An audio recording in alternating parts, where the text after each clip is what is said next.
아침에 많은 분이 안 나오셨네요, 아직.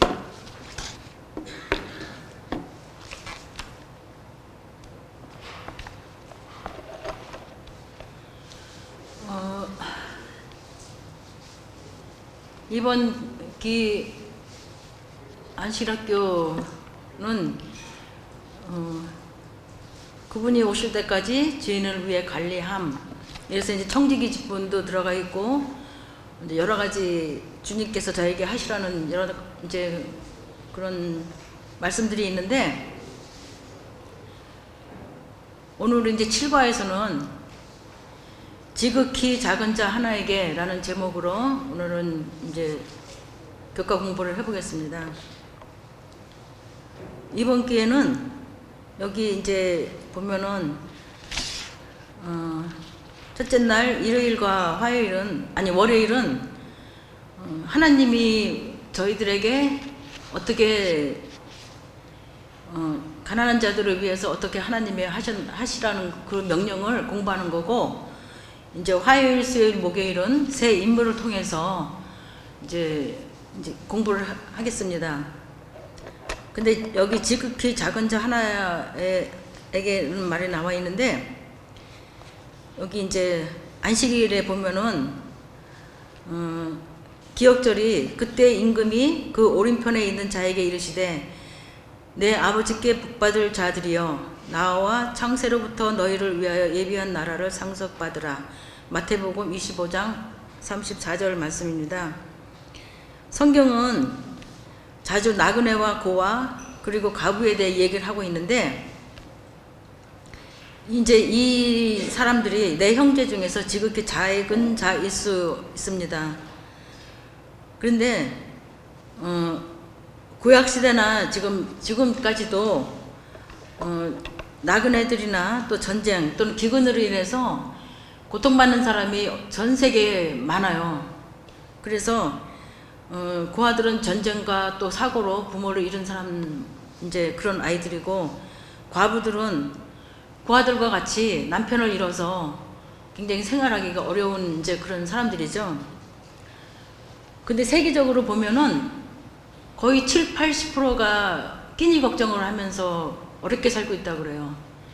거기에 이제 저희들은 그나마 미국에 있는 사람은 하긴 미국에서도 저녁을 못 먹고 잠드는 아이들이 그렇게 많다는 소리를 제가 듣고 깜짝 놀랐는데, 우리가 보다시피 여기 홈레스도 많잖아요.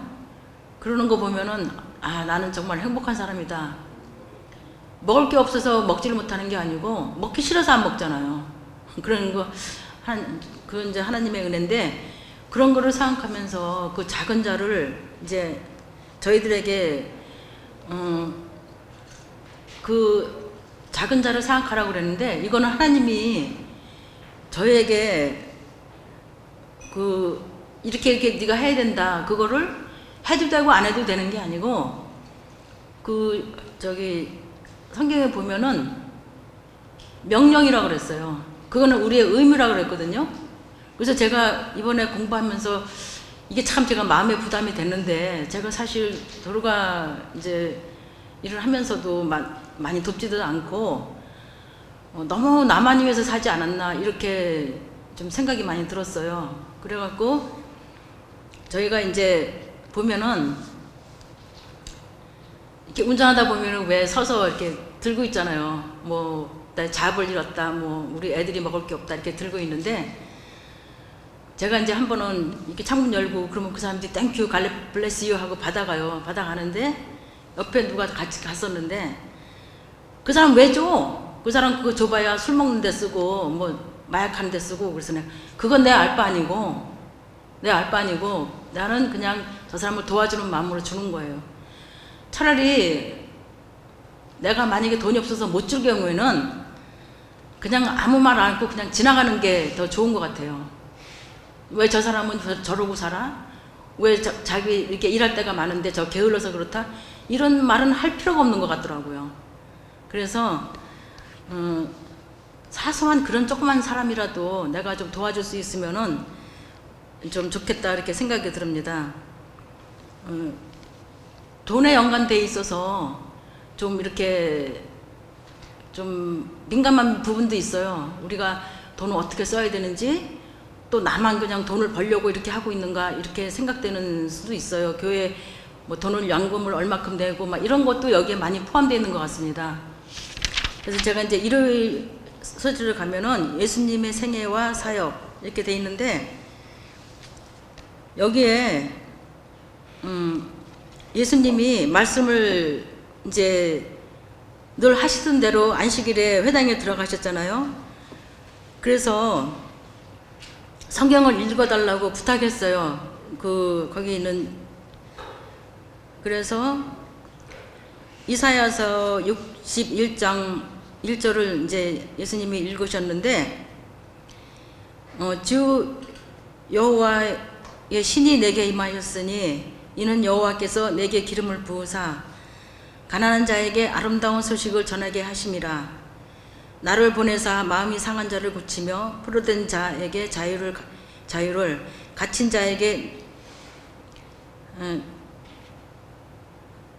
자에게는 노임을 전파하며 여호와의 은혜의 해와 우리 하나님의 신원의 날을 전파하여 모든 슬픈 자를 위로하되, 이렇게 읽으셨는데, 여기에 이제 누가복음에 또 연관된 말씀이 나오죠. 누가복음 4장 19절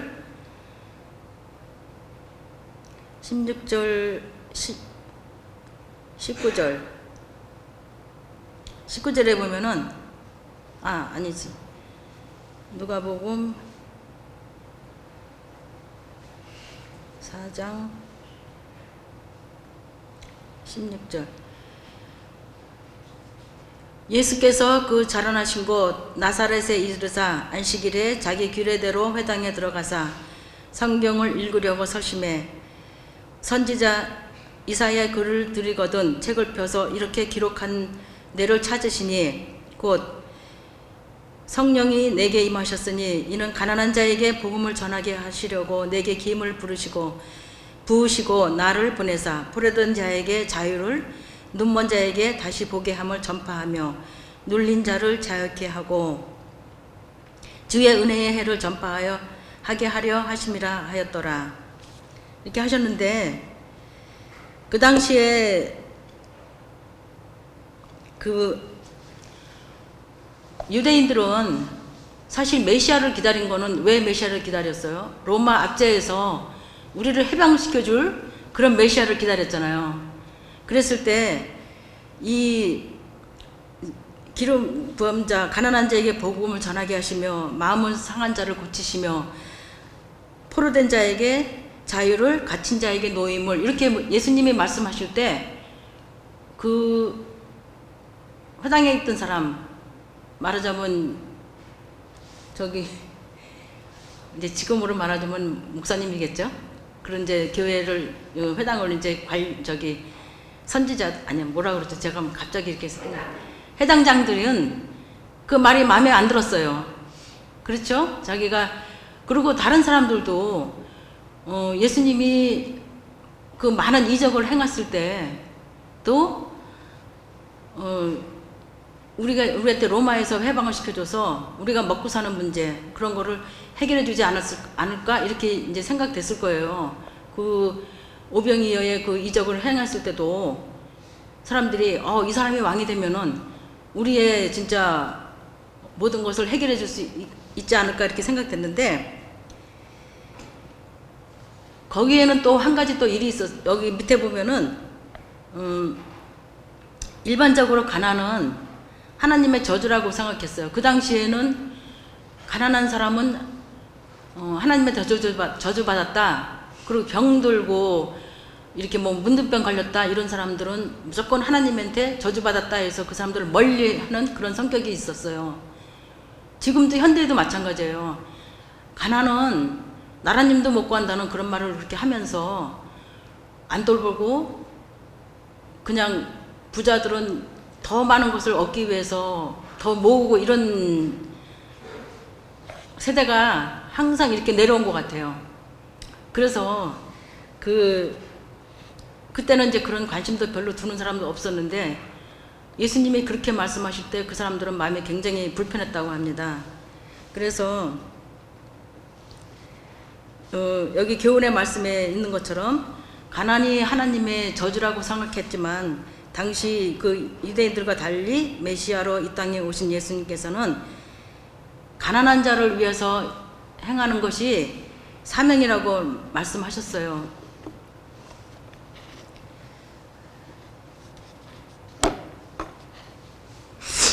그래서 이제 여기에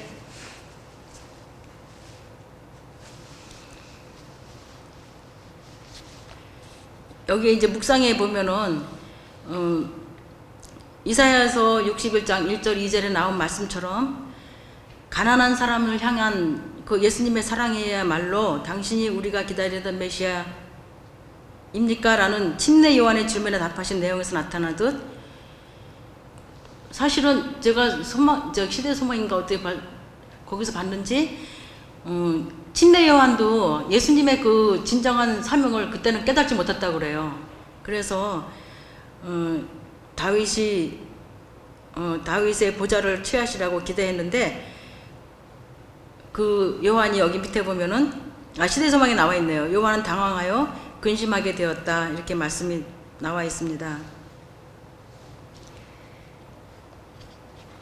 여기 복음은 가난한 자에게도 전파돼야 한다. 가난한 자와 배우지 못한 자들을 돌보지 않아도 좋다는 생각을 아무도 가져서는 안 된다. 올바른 전도 방법은 어떤 의미에 있어서도 이런 자들을 배제하지 않을 것이다. 복음이 가난한 자에게 전파된 것은 그리스도께서 메시아가 되신 증거 중에 하나였다.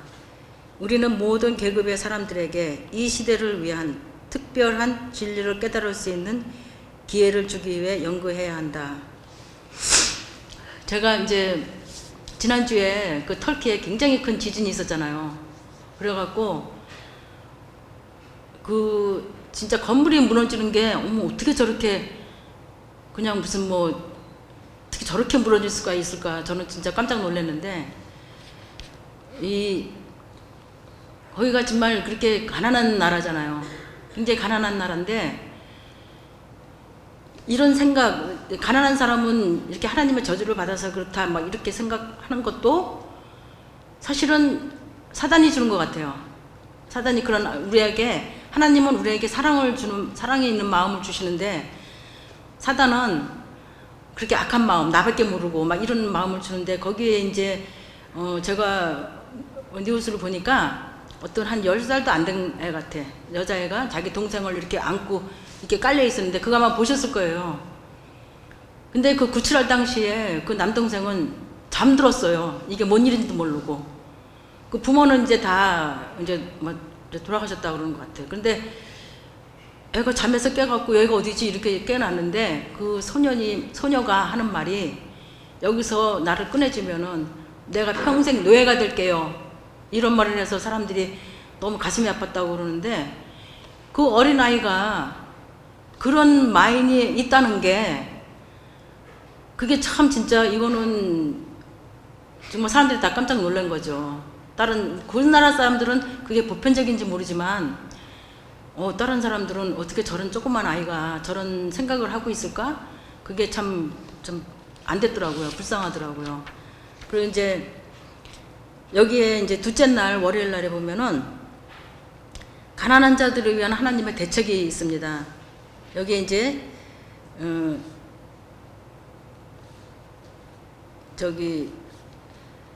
가난한 자와 나그네, 과부, 그리고 고아들을 위한 하나님의 대책을 기록해 놓으셨다. 여기에 신명기 23장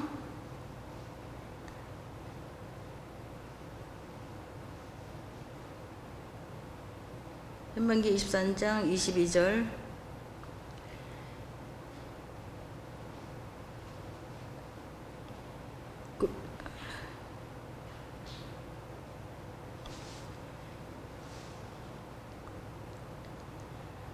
내가 서원치 아니하였으므로 무죄하니라마는 내 입에서 낸 것은 그대로 실행하기를 주의하라. 무릇 장원한 예물은 내 하나님 여호와께 내가 서로 서원하여 입으로 언약한 대로 행할지니, 이게 아닌 것 같은데? 신명기 15장. 자, 죄송합니다. 15장 11절. 땅에는 언제든지 가난한 자가 그치지 아니하겠으므로 내가 네게 명하여 이르노니 너는 반드시 내 경내 내 형제의 곤란한 자와 궁핍한 자에게 내 손을 펼치라. 내 동족 히브리 남자나 히브리 여자가 내게 팔렸다 하자. 만일 6년을 너를 섬겼거든 제7년에 너는 그를 놓아 자유케 하리라. 이제 여기에 여기 말씀을 보면은 룻기에도 나오잖아요. 추수할 때 그거를 싹싹 훑지 말고 조금 남겨놔서 다른 사람이 이삭을 주어서 먹게 하라 이렇게 말씀이 나오는데 6년 동안 농사를 짓고 7년에는 농사를 짓지 말고 그냥 놔둬서 제가 이제 그 얘기를 다 이제 들어보니까 여기 이제 제 친구네 집 가보면은 뭐 아무것도 안 뿌렸는데 걷고 나서 봄 되면은 뭐가 막 나온대요. 혹시 그런 게 아닐까 제가 그렇게 생각 들었습니다. 만약에 6년 농사를 짓고 한 해는 그냥 놔두면은 땅도 쉬고 거기서 그 전에 남았던 게 또 나오면은 다른 사람이 와서 먹을 수 있도록 그렇게 하나님께서 안식년을 주신 것 같아요. 저에게도 쉼이 필요하듯이 땅도 쉼이 필요하고 또 가난한 사람들도 그걸 먹을 수 있게끔 그렇게 대책을 해 놓으신 것 같습니다. 시편에도 우리가 도움이 필요한 자를 어떻게 해야 된다 이렇게 가르쳐 주고 있습니다. 여기에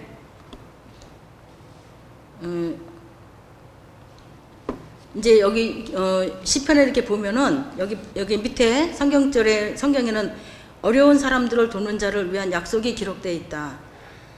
가난한 자를 구제하는 자는 궁핍하지 아니하려니와 잠언에 나와 있는 말씀이죠. 왕이 가난한 자를 성실히 신원하면 그 왕위가 영원히 경고하리라. 여기 또 가난한 자를 보살피는 자에겐 복이 있으며 저희가 복 받으려고 가난한 자를 이렇게 구제합니까? 그것도 사실은 맞는 말이죠. 우리가 그렇지만은 제가 저라든지 누구든지 가난한 사람한테 제가 돈을 좀 줬다. 제가 아까 말씀하셨듯이 길 가다가 이제 가난한 사람한테 뭐라도 저 사람 진짜 배고프겠다 하고 돈을 주고 나면은 제 마음이 더 뿌듯하지 않아요? 제가 그 도와준 것보다도 오히려 내가 더 그를 도움으로써 행복을 느끼니까 하나님께서 복을 받는 거는 그거는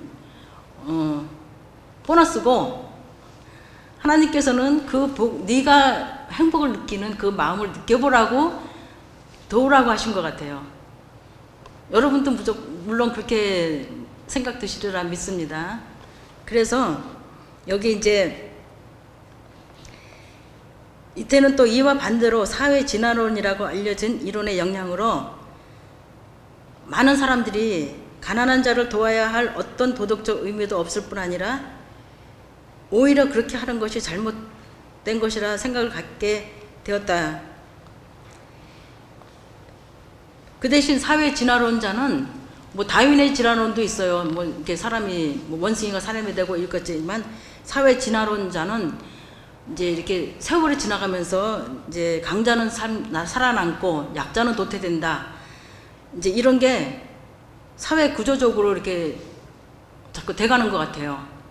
그래서 정말 부자들은 어마어마하게 돈이 많고 가난한 자는 너무너무 가난하고 이렇게 악 조건이 자꾸 이제 이렇게 연결되는 것 같습니다. 그래서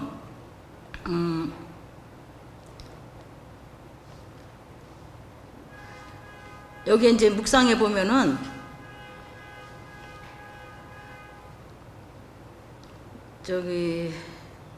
그냥 제가 읽어 드릴게요. 왜냐하면 이들은 가난한 사람, 아픈 사람, 극빈자를 돕는 것은 그들의 수를 증가시켜서 국가 전체의 사회적 구조를 악화시킬 뿐이기 때문에 오히려 사회에 해롭다고 믿었기 때문이다.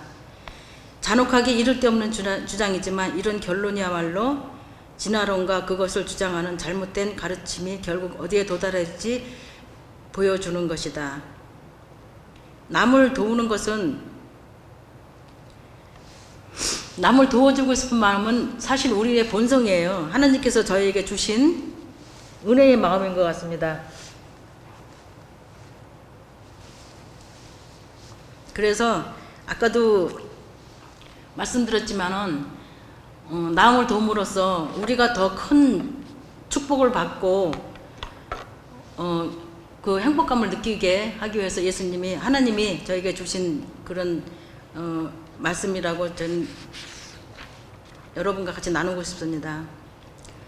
이제 여기 셋째 날에 부자 관원과 이제 여기 삭개오하고 이제 욥이 나오잖아요.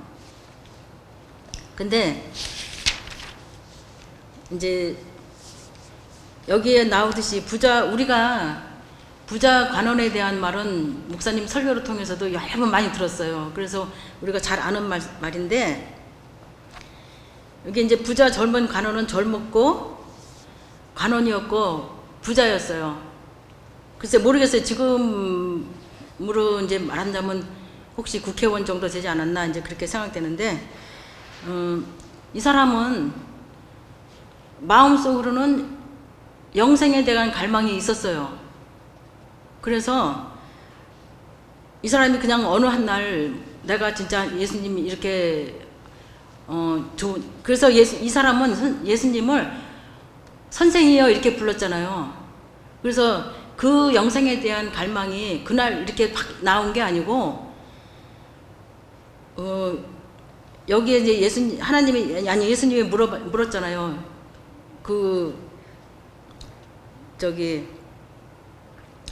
어떻게 살았냐 그랬더니 자기는 규례대로 뭐 안식일도 잘 지키고 회당에도 잘 나가고 이제 지금으로 말하면 뭐 11조도 잘 내고 교회 뭐 연금도 잘 내고 다 잘했습니다. 이렇게 얘기했을 때 예수님은 그 젊은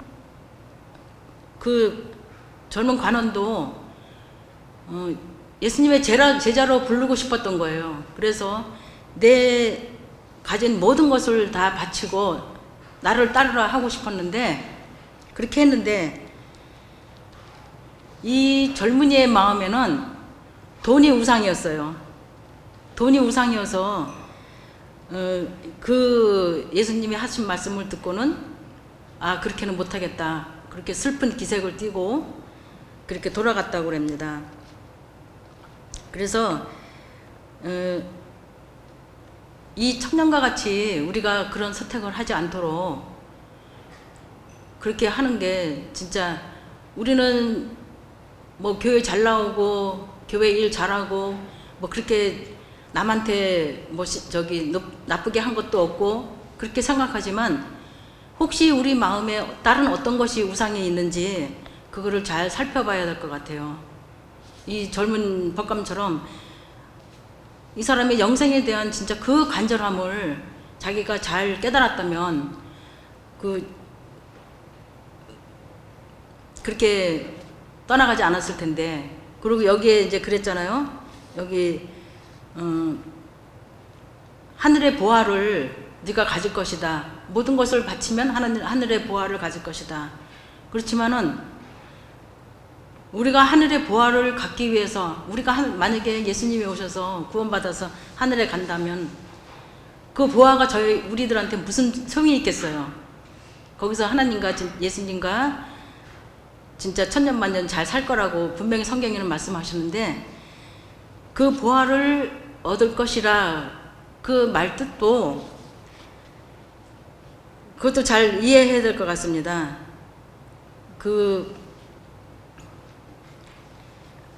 품성을 변화시킨다는 게 혹시 그 보화를 갖고 하나님 은혜 속에서 산다, 그런 뜻이 아닌가 싶어요. 제 생각에는. 그래서 이 부자 법관의 여기 영감의 교훈에 보면은 그리스도께서는 그 그리스도께서는 그 관원으로 하여금 그가 그리스도인의 품성을 완성시킬 수 있는 곳에 처할 수 있는 유일한 조건을 말씀하셨다. 예수의 말씀은 엄격하고 가혹한 것처럼 보였지만 그것은 지혜의 말씀이었다. 이 말씀을 받아들이고 순종하는 것만이 관원에게 있어서 유일한 구원의 희망이었다. 시대의 소망 520페이지에 나온 말씀입니다. 여기에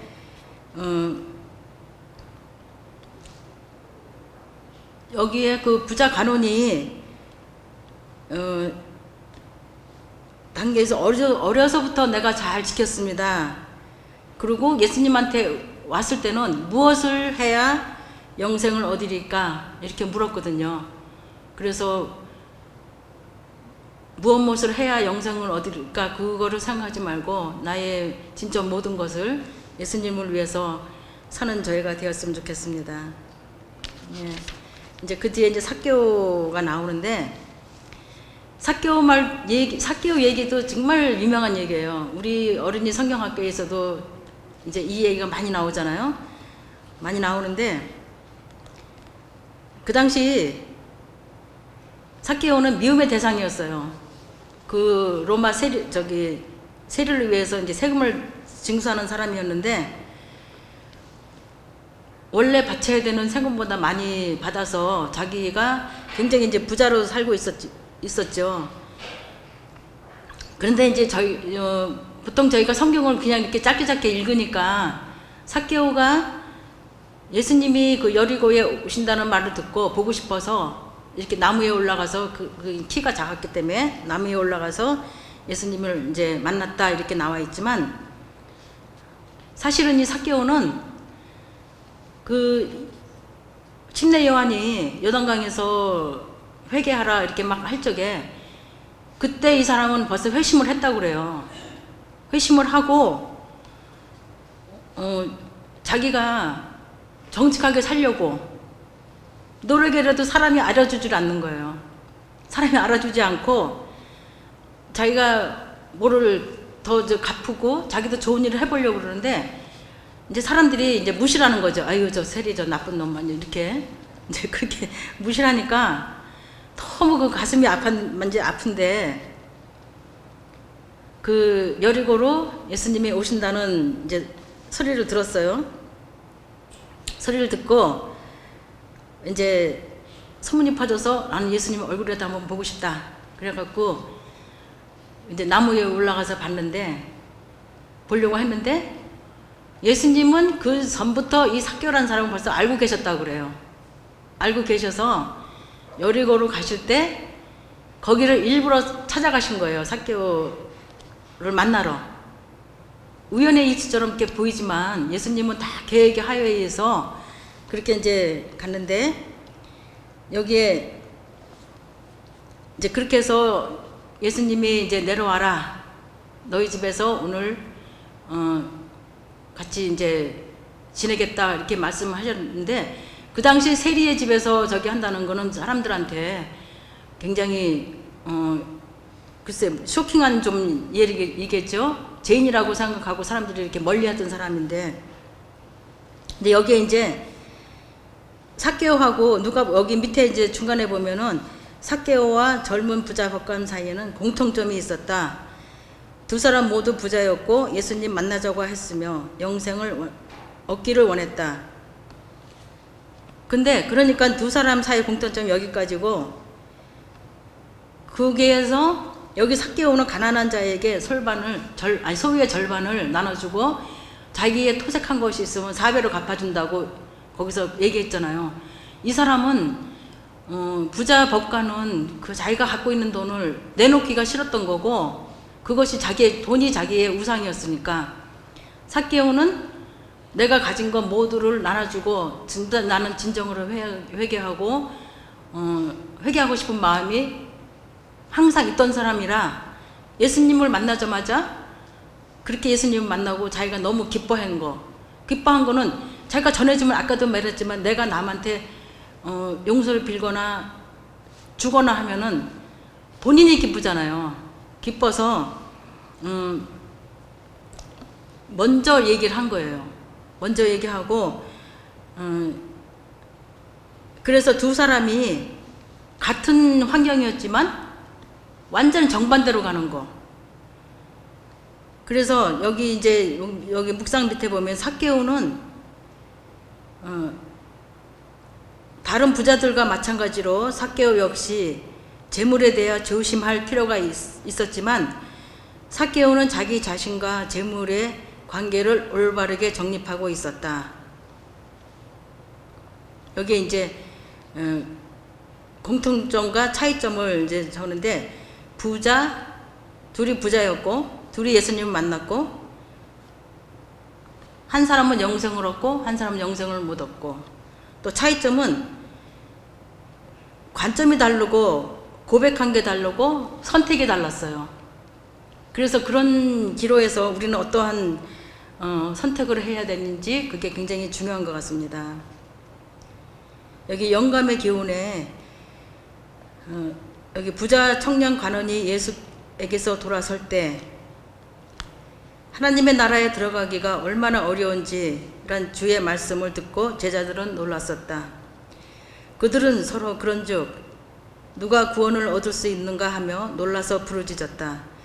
이제 제자들은 물은 사람이 할 수 없는 것을 하나님을 하실 수 있느니라 그리스도의 말씀이 진실함을 증명하는 예증을 보았다.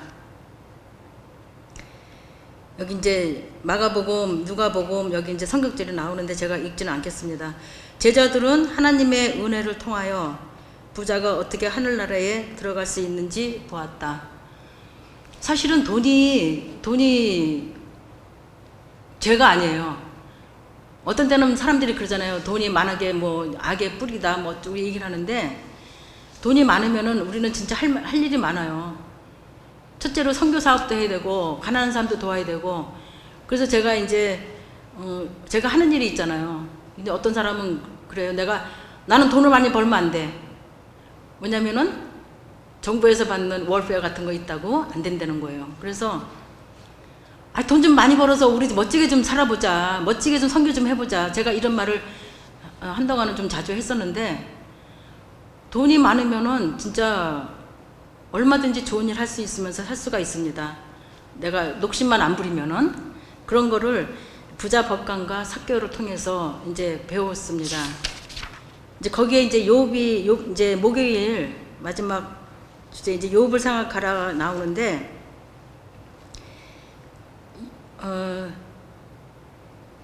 욥은 당대의 의인이라고 하나님이 그러셨어요. 욥 같은 사람은 진짜 없다고 이렇게 말씀하셨는데 여기에 이제 욥기 이 구절은 모두 펴서 한번 읽어봤으면 좋겠어요. 욥기 29장 12절에서 16절입니다.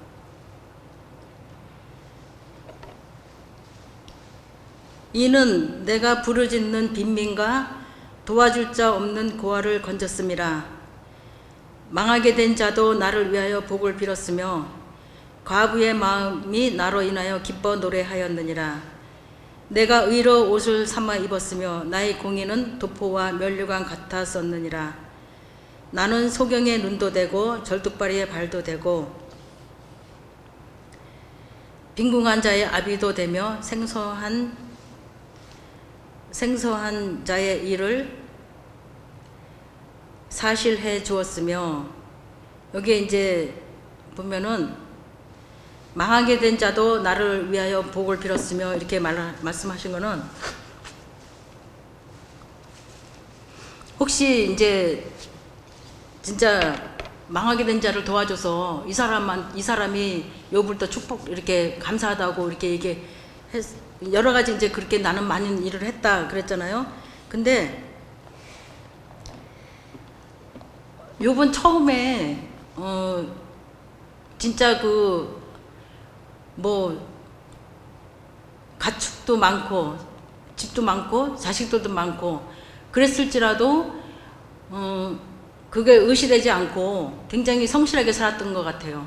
그리고 진짜 그런 재앙이 내렸을 때 자기 몸에 헌대가 나서 그렇게 할 적에 자기 부인까지도 하나님을 저주하고 죽어라 막 이렇게 할지라도 정말 하나님한테 그렇게 돌아서지 않고 그렇게 살았다는 게 참 복받은 사람인 것 같아요. 제가 이제 요즘에 젊은 사람들도 이상한 병이 많이 들더라고요. 제가 굉장히 친하게 지내는 잘 아는 이제 LA 사는 사람인데 아들이 40도 안 됐어요. 몇 밖에 안 됐는데 30 몇 살, 6살, 7살 됐는데 암에 걸렸다 그러더라고요. 그랬을 때 그 젊은 청년이 막 울면서 와이미 왜 내가 이런 병에 걸려야 되냐, 굉장히 급성이라 그러더라고요. 예, 그래서 만약에 자기가 모르겠어요. 제가 이제 만약에 제 딸이 이제 사비나나 뭐 주리아가 그렇게 아프다 그러면 저도 하나님을 원망할 것 같은데, 이 욥은 자기 아들 딸도 죽고 다른 거 다 재산 있는 거는 왜 원망하네요. 안 하도록 이제 해야지. 그런데 그 아들 딸들이 돈은 있다가도 없고 없다가도 생기고 하는 거기 때문에 저는 그거는 큰 문제가 될 거라고 생각 안 하는데, 아들 딸들이 죽었다 하는 거는 진짜 굉장히 큰 충격일 것 같아요. 그런 와중에서도 욥은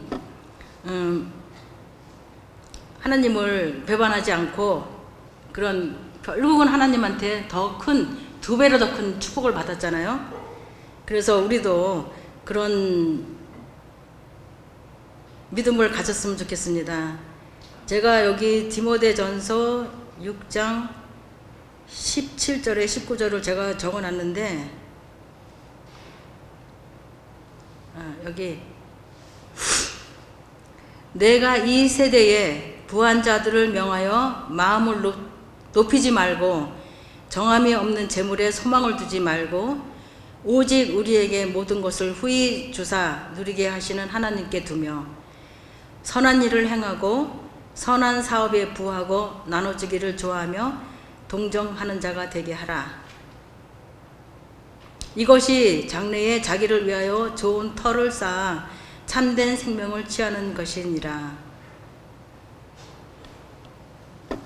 참 좋은 말씀이죠. 제가 이 말씀은 이제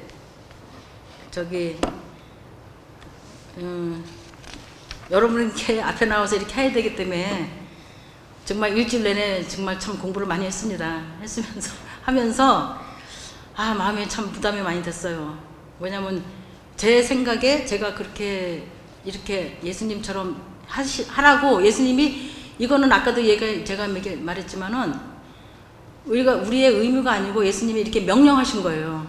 명령하신 거를 내가 너무 딸치 못했다, 이제 이렇게 생각이 들었습니다. 여기 이제 금요일에 더 깊은 연구를 위해서 그 한 절만 조금만 읽어드리겠습니다. 영원한 운명은 그리스도를 위하여 가난하고 고통받는 자들을 도와주었느냐 또는 도와주지 않았느냐에 따라 결정될 것이다. 그대가 그리스도께 속하여 가난하고 고통받는 사람에게 그대의 문을 열 때에 그대는 눈에 보이지 않는 천사들을 영접하는 것이다. 그대는 하늘 존재의 동행을 청한다.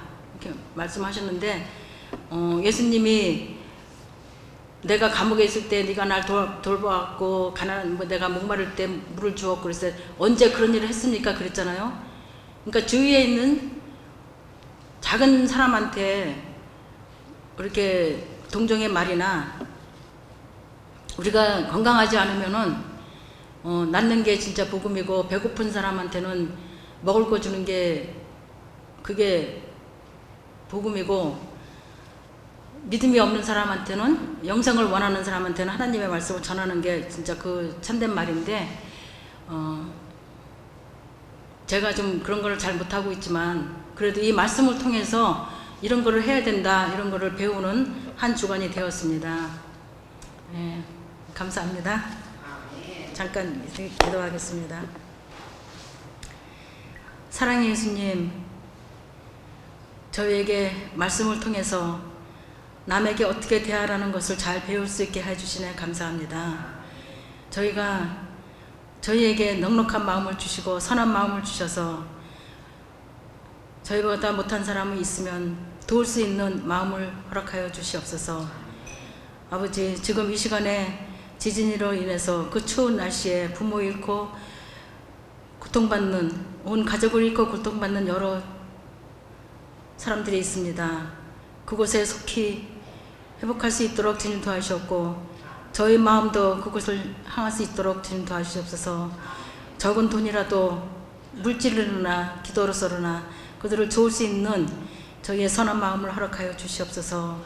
예수님 이름으로 기도드리옵나이다. 아멘.